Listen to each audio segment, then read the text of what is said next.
नमो नारायण। राधे राधे। श्रीमद् भगवद गीता के 8वें अध्याय के 27वें और 28वें श्लोक की चर्चा करते हुए इसकी व्याख्या करते हुए कहेंगे, भगवान अर्जुन से कहते हैं, हे अर्जुन, नैते श्रुति पार्थ जानन्य योगी मुह्यति कश्चन तस्मात् सर्वेषु कालेषु योग युक्तो भवार्जुन।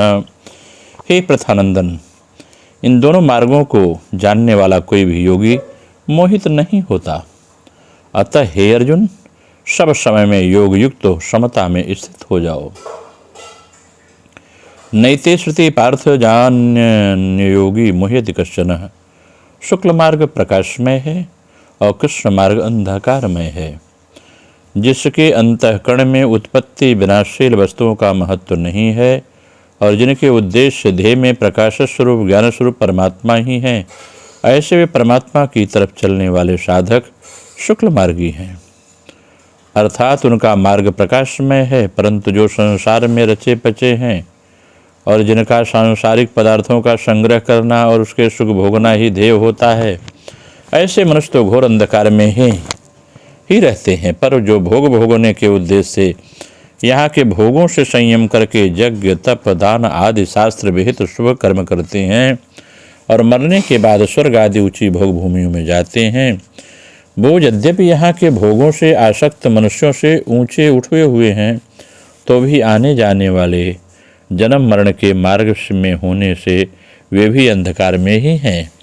तात्पर्य के कृष्ण मार्ग वाले ऊंचे ऊंचे लोकों में जाने पर भी जन्म मरण के चक्कर में पड़े रहते हैं।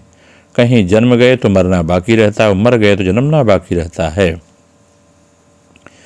ऐसे जन्म मरण के चक्कर में पड़े हुए कोल्हू के बैल की तरह अनंत काल तक घूमते रहते हैं। इस तरह शुक्ल और कृष्ण दोनों मार्गों के परिणामों को जानने वाला मनुष्य योगी अर्थात निष्काम हो जाता है। भोगी नहीं, कारण कि वहाँ के और परलोक के भोगों से ऊंचा उठ जाता है, इसलिए मोहित नहीं होता। सांसारिक भोगों के प्राप्त होने में और प्राप्त न होने में जिसका उद्देश्य निर्विकार रहने का ही होता है, वह योगी कहलाता है। तस्मात् सर्वेषु कालेषु योग युक्तो भवार्जुन। ऐसा दृढ़ निश्चय हो गया है कि मुझे तो केवल परमात्मा तत्व की प्राप्ति करनी है, तो फिर कैसे ही देश काल परिस्थिति आदि के प्राप्त हो जाने पर भी वह विचलित नहीं होता। अर्थात उसकी जो साधना है वह किसी देश काल घटना परिस्थिति आदि के अधीन नहीं होती। उसका लक्ष्य परमात्मा की तरह अटल रहने के कारण देश काल आदि का उस पर कोई असर नहीं होता है। अनुकूल प्रतिकूल देश काल परिस्थिति आदि में उसकी स्वाभाविक क्षमता हो जाती है। इसलिए भगवान अर्जुन से कहते हैं कि तू सब समय में अर्थात अनुकूल प्रतिकूल परिस्थितियों में प्राप्त होने पर उनसे प्रभावित न होकर उनका सदुपयोग करते हुए अनुकूल प्रतिकूल परिस्थितियों में प्राप्त होने पर मात्र संसार की सेवा करते हुए प्रतिकूल परिस्थितियों के प्राप्त होने पर हृदय में अनुकूलता की इच्छा का त्याग करते हुए योग युक्त हो जा, अर्थात नित्य निरंतर समता में स्थित रह। अगर इसकी हम क्रिया योग के माध्यम से व्याख्या करें तो यह बात और स्पष्ट होती है कि समाधि में स्थित हुए बिना विषय का मोह नहीं कटता। समाधिस्थ पुरुष की विषयांतर में दृष्टि नहीं जाती। बारंबार हम भली भांति समझते हैं, तथापि चित्त विषयों में के लोभ में दौड़ पड़ता है। ऐसे ही विषयों का आकर्षण तथा विषय को स्वादिष्ट मानकर विषय के प्रति मन का इतना दृढ़ संस्कार है, अतः उससे बचने का उपाय क्या है? इसी से जगतगुरु कहते हैं कि अशुभ कर्म करके नरक का मार्ग प्रशस्त मत करो। शुभ कर्म के अनुष्ठान में स्वर्ग प्राप्ति तो होती है, परंतु स्थान भी सदा के लिए नहीं होता। कर्म क्षय होने पर भोग के अंत में फिर संसार में लौटकर आना पड़ेगा। यहाँ आकर फिर वे ही शुभाशुभ कर्म और फिर उसी स्नेह ममता से जड़ित होकर कितने दुख कितने दुर्गति को प्राप्त होना पड़ेगा। फिर उससे अव्याहत किस प्रकार मिलेगी? इसलिए योगाभ्यास करो। योगाभ्यास के फल से धारणा ध्यान आयत्तीकृत होगा। पश्चात ध्यान की गंभीरता अवस्था में अपने को भूल जाओगे। माया के स्पर्श की सीमा से बाहर चले जाओगे। यहाँ जो चित्त होगा वह काम दोष से दूषित नहीं होगा। शुद्ध चित्त के भीतर ध्यान जन चित्त अनायास होता है, अर्थात उसमें राग आदि प्रवृत्ति नहीं होती। शुद्ध अस्मिता स्वरूप में प्रत्यय का बहुत नहीं होता, अतः यहाँ सजाति और विजाति भेद का ज्ञान लुप्त हो जाता है। उस अवस्था में काम्य कर्म विद्यमान नहीं रह सकते, अतः बारंबार कूटस्थ मंडल को देखो, उस ज्योति के भीतर पुरुषोत्तम को देखकर जीवन सार्थक करो, तुम्हारा बारंबार का आवागमन छूट जाएगा। अब भगवान 28वें श्लोक में कहते हैं कि वेदेषु यज्ञेषु तपस्सु चैव दानेषु यत्पुण्यफलं प्रदिष्टम् अत्येति तत्सर्वमिदं विदित्वा योगी परम स्थानमुपैति चाद्यम्। इसका भावार्थ है कि योगी यानी भक्त इसको इस अध्याय में वर्णित विषय को जानकर वेदों में, यज्ञों में, तपों में तथा दान में जो जो पुण्यफल कहे गए हैं उन सभी पुण्य फलों का अतिक्रमण कर जाता है और आदि स्थान परमात्मा को प्राप्त होता है। वेदेषु यज्ञेषु तपस्सु स्थानमुपैति चाद्यम्। कहते हैं यज्ञ, दान, तप, तीर्थ, व्रत आदि जितने भी शास्त्रीय उत्तम से उत्तम कार्य हैं और उनका जो फल है वह विनाशी ही होता है। कारण कि जब उत्तम से उत्तम कार्य का भी आरंभ और समाप्ति होती है तो फिर उस कार्य से उत्पन्न होने वाला फल अविनाशी कैसे हो सकता है। वह फल चाहे श्लोक का हो, चाहे स्वर्ग आदि भोग भूमियों का हो, उसकी नश्वरता में किंचन मात्र भी फर्क नहीं है।